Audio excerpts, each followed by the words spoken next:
স্বাগতম। আপনাক অধ্যয়নকালেই তিনি নিজে মেয়েকে কোরআন শরীফ ও শরীয়তের যাবতীয় মাস আলা শিক্ষা দিয়েছেন। আর খালেদ আহমদ উচ্চশিক্ষিত তরুণ যুবক হলেও তিনি ইসলাম ধর্মের যাবতীয় বিধিনিষেধ অত্যন্ত নিষ্ঠার সাথে পালন করে থাকেন।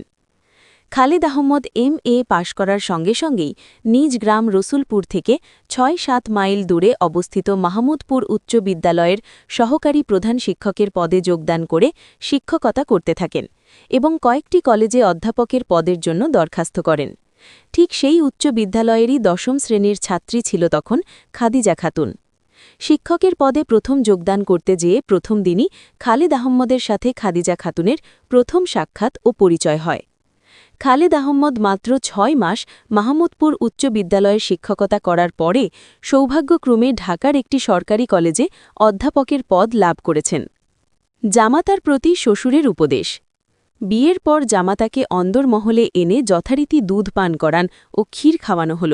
তারপর উপস্থিত আত্মীয় স্বজনদের সাথে জামাতার পরিচয় ও সালামের আদান প্রদান করানো হল।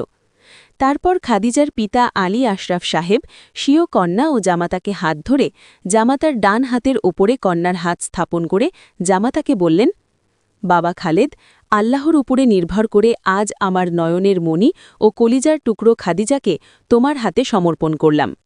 আজ থেকে তার যাবতীয় দায়িত্ব তোমার ওপরে অর্পিত হল।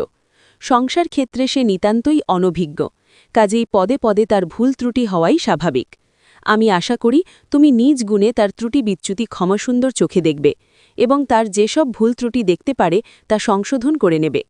তুমি উচ্চশিক্ষিত যুবক, কাজেই এ বিষয়ে তোমাকে বেশি কথা বলা আমি অনাবশ্যক বলে মনে করি বাবা। সংসার বড়ই কঠিন স্থান।